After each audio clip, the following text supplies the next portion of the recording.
Internet friends, in today's video we should be looking at EQ, various curves and graphs and complicated looking things. We shall be doing some EQ analysis of the Beatport Top 10, which will help you with EQing when mastering. So, yesterday, Wednesday the 6th of May 2020, I went on to Beatport to download the latest Top 10. Consider these the top 10 club tracks in the world. Genres like tech house, techno, tech house, more tech house, techno, tech yes, house, more house. So we're not talking pop music, we're talking club music for DJs in the club. And then, as you can see, I measured the EQ, the tonal balance, the frequency balance, the balance of frequencies for each of these tracks and compared it to a reference of mine, a reference I use, not my track. This is measured over the whole track and consider this the balance of frequencies. If you like, how it's EQ'd, creativity aside. But multiplier, but before we get into the analysis, why using Ozone 5? Aren't we up to Ozone 8 or 9 now? It's a strange world we live in, but this is the reality. When Isotope updated from Ozone 5 to 6, they removed this feature. You can still measure EQ and compare to a reference in Ozone 6, 7, 8, and 9, as you can see, but what you can't do is load multiple ones at once. Here, as you can see, in Ozone 5, I have multiple snapshots at the same time, 8 at a time in Ozone 5, whereas in Ozone 6, 7, 8, 9, and so on, you can only look at 2 at a time. I should also say what my perfect track is here. The white line. This is Bonfire from Knife Party. Bonfire. Wah, and then imagine dubstep noises. This is the perfect track in the sense of it's perfectly flat, spectrally completely full, and essentially the upper limit. It's as loud and as bright as anything should ever be. So I've been using it as my reference for probably 8 or so years now, whenever Bonfire came out, 9 years maybe. And I've compared thousands of tracks in Ozone 5 to this, so I know how everything looks compared to this reference. It's the reference frame that I compare everything to. I know how every genre looks compared to this. It's my reference track. Let's do the analysis, starting off with this one in pink. Well, as you can see, it's not very flat at all. There's a big dip at around 2000 hertz, and then a big humpy thing at around 5000, and then it rolls off far too steeply, around 10,000 hertz. As I'll convince you, it should look flat, or at least flat with a consistent curve. This yellow one's also got some problems. Look at that hump there at around 6 to 7,000 hertz. It looks fine up to around 4,000 hertz, nice and flat. But then, whoa, there's a whole big Humpty Hump thing at around 7,000, 8,000 hertz. That's not good. You'll see why as I show you more of these things. This blue one, however, looks much better. Look at that. Maybe it rolls off a touch steeply at 10,000 hertz, but that's not too bad. Everything up to 10,000 is pretty much perfectly in line with my reference. My perfect reference I found. This red one's even better. You can see the top end's not quite as rolled off. It follows that reference almost perfectly again, up to around 10,000. Whilst yes, it's too loud, more about that soon, but tonally, with regards to EQ balance, it's perfect. Whereas this green one's, it's not as bad as the first two, but it's still not as flat as it could be. There's a dip at around 3,000 hertz, or a bit of a Humpty Hump at around 6 to 7,000 hertz. We really want it to look flat, or at least with a consistent curve the whole way down. So for example, this would be fine. It rolls off steeper than Bonfire, but it's still what we call flat. It's a consistent curve to it. It's not as bright, but it is still flat. This orange is quite clearly dipped in the middle at around 2,000 hertz, 1,500 hertz. Somewhere around there. In other words, it needs the mids boosted. Gently, not too much, but a few dB. And this light blue maybe just a touch of a boost at around 600 hertz by the looks of things. And so, why? Let me explain. I'm going to give you 2 reasons why. Number 1, take a look at this. These are headphone frequency response curves. If you like, almost what the EQ of the headphones are, the balance of frequencies reproduced by the headphones. Here we're looking at headphones, but this of course applies to speakers too, and rooms. Rooms themselves have these frequency response curves. So here we're looking at how headphones reproduce different frequencies. And as you can see, there's a huge range. Some boost the lows, some don't. Some boost the mids, some dip the mids. And there are all these peaks and valleys, and it's different for every set of headphones. Some are reasonably flat, like my main headphones, the HD650s. Some boost the bass, some don't. But especially when you compare different companies, different brands, there are huge differences. So for any given frequency range, some headphones will boost those frequencies, some headphones will dip those frequencies. Therefore, I think the safest bet is flat. It just makes logical sense to me. If some headphones sound like this, and some like this, and some like this, the safest bet to avoid any extreme situations is flat. Flat feels like it will be as balanced as possible and as many different speakers as possible. Take 1000 to 2000 for example. Some headphones will boost that frequency range, some will dip that frequency range. Because you want your track to sound as balanced as possible on as many different headphones as possible, flat feels like the best choice. It feels like the safest. It feels like the way to avoid any extreme situations. Take this pink track for example. Some headphones will make that dip and hump even more extreme, and that top end roll off even more extreme. And in those situations, you might completely lose the highs, the very highs, for example. Or take this yellow one, for example. See how there's that hump at around 7 to 8000 hertz?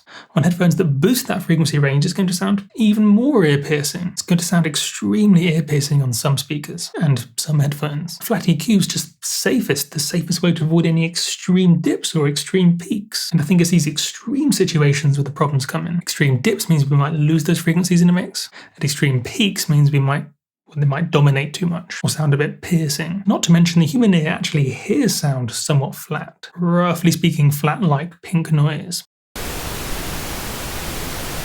And so for something to sound balanced, it again makes sense that it's roughly flat. Let me show you some more proof. Idea number 2. Look at these two graphs, each with 7 of the Beatport top 10. We could consider this the acceptable range for these genres. Almost by definition, as these are top 10 tracks, this frequency range is fine. Not necessarily ideal, but fine. So a curve like this wouldn't be fine. A curve like this would. Now, at first glance, it kind of looks like this is the average, the middle of the acceptable range, but it's not. Look at this pink one, for example, makeup. We want to be looking at the top of those peaks here, not here, the bottom of the peaks. So this is the actual tonal balance, the balance of frequencies, not this. If tracks are spectrally full with lots of instruments and lots of white noise, you'll see a very flat, spectrally full snapshot, like this white reference, with all those gaps between harmonics filled with noise. However, some tracks don't have that. Take, say, minimal techno, for example. Sometimes it's just not that many instruments. There could be a kick, a bass, a hi-hat, a sound effect, and that's it. But the creativity comes from the nuance of the automation on the bass, maybe, or those two quite thin sound effects that come in. If there aren't many instruments, not many notes, not much distortion, not much noise, well, sometimes it just doesn't fill up. You get a few harmonic peaks, and that's it. Like here in this zone. And so when looking at these curves, we really need to look at the tops of those peaks. As I say, this, not this. And so with that in mind, take another look at this. Take another look at them all at once. With that in mind, the average is more like here, a flat curve. Well, looks like a bottom dip here is really just the dips in between peaks, those dips in between harmonic peaks. So our average is actually pretty flat. So if we want to sound as consistent as possible with other tracks in the genre, best to be like this. Best to be flat in the middle of this acceptable range. Quite naturally, it's a safe bet to be in the middle of what everyone's doing, and to be in the middle of this acceptable range is a flat curve. This is the middle of the acceptable range, and therefore maybe what we should aim at. Now I should say, on average, these tracks are brighter than they should be. So for example, instead of looking like this, it would be better to look like this, because they're too loud. Not all of them, but most of these by definition are too loud. Because of Fletcher-Munson curves, this is louder than this. Once again, this is louder than this. Because of Fletcher-Munson curves and how we hear different frequencies at different loudnesses. But multiplier, what do you mean the tracks are too loud? Aren't these the top 10 tracks in the world for these genres? So aren't they by definition correct? Nope, and I can prove it. First of all, the easiest to prove, streaming. Take a look at these loudness penalty scores overlaid on top. As you can see, most tracks on most platforms are turned down quite a lot. 2, 3, 4, 5, 6 dB. Quite simply, for streaming anyway, these tracks are too loud. Pretty much every streaming platform is just turning it down. As I've said in lots of videos now, I've done 10, 12, 20 videos on loudness now. Most recently this, or at least this is the thumbnail, with this title. Do check that out if you're not sure why these scores are bad. The keyword to research here though, loudness normalization, loudness management. And so for streaming anyway, they're too loud. They're objectively too loud. There's a big assumption here that I think is fair to make. I'm assuming they're not making different masters for different platforms. Remember, I downloaded these from Beatport, the WAVs from Beatport. Maybe they're uploading different masters to Beatport and to Spotify. Maybe they're creating a loud master for Beatport and a quieter master for YouTube and Spotify. Maybe they're creating a louder master for Beatport than Spotify and YouTube. Do I think that most of these people are? No. Some will be doing that, I'm sure, but most won't. That is a big assumption in this loudness discussion, that can't be overlooked. I'm assuming they're creating one master and distributing it everywhere, which I think is the case. And so what about playing live? That's streaming, but these are tracks primarily for DJs. Are they too loud for live performance? Well, by definition, 9 of them are. This one is the quietest. On screen you can see the Tractor auto gain setting and the Isotope RX loudness module. This shows the auto gain in Tractor digital DJ software, the auto gain that happens by default to loudness normalize, but importantly, even if someone has auto gain turned off, they're doing this manually. This is loudness normalization to make sure that each track's at a similar loudness. And everyone does this, even vinyl DJs. Vinyl DJs are adjusting the gain at the top of each mixer for each track, just like auto gain, for exactly the same reasons, to keep loudness consistent from track to track. By definition, because it's successful, because it's in the top 10, this level of loudness is fine. Presumably, because it's in the top 10, most speakers can play it without distorting. In other words, DJs can turn it up this, say, 1.something dB, for example, without distorting. This level of loudness normalization is fine. Presumably, otherwise it wouldn't be in the top 10. In other words, most speaker systems can play this track without distorting, and therefore there's literally no point in being any louder than this. If a track's 1 dB louder than this, it'll get turned down 1 dB. As you can see, most tracks in this top 10 are turned down relative to this quietest track, and therefore, objectively, because they're being turned down, they're not as good as they could be. There's just no advantage in having your track turned down. None at all. If a track's turned down, it has a smaller dynamic range and just fundamentally less space to work with. If a track's turned down, it's got less physical space to work with. So all these tracks are literally louder than they need to be. In case you're curious, this is the RX7 loudness module, where here LKFS is LUFS. If you're used to that, for example. So simplistically, we could say that this should be the target loudness. But I mean, you could make the argument that Tractor auto gain's better for these genres. LUFS just isn't designed for electronic music, especially not club music, for reasons that I shouldn't go into now. LUFS doesn't measure loudness very well for dynamically flat music, i.e. electronic dance music. LUFS was designed for TV and spoken word, not club music, as I've proved in various videos and courses on loudness. My course on Groove 3, for example, my loudness course, telling the full story of loudness. But anyway, best not go down too many tangents and rabbit holes. That's could be an hour in and of itself. Well, I mean, it is. It's an hour-long course. But anyway, my point here is that 9 out of 10 of these tracks are louder than they should be. And you can almost see this loudness on the EQ curves, remembering that this is louder than this.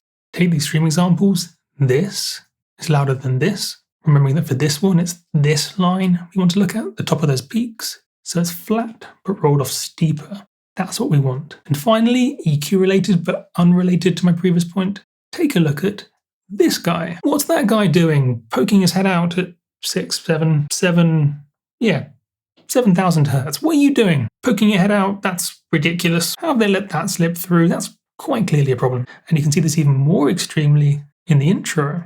See how it's peaking out like crazy? It's not that peaks are necessarily bad, but when it sticks so far out, like this, well, it's wrong. On some headphones, on some speakers, that's going to sound extremely harsh and unpleasant. On some headphones, you won't hear it at all.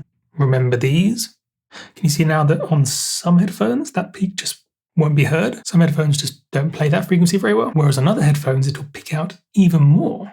And believe me, I mean, I've looked at literally thousands of curves compared to this reference, and you should never have a peak peaking higher than this max reference. I shouldn't really talk in absolute terms, but it does feel wrong to me. Maybe that's just what they wanted creatively, an ear-piercing frequency.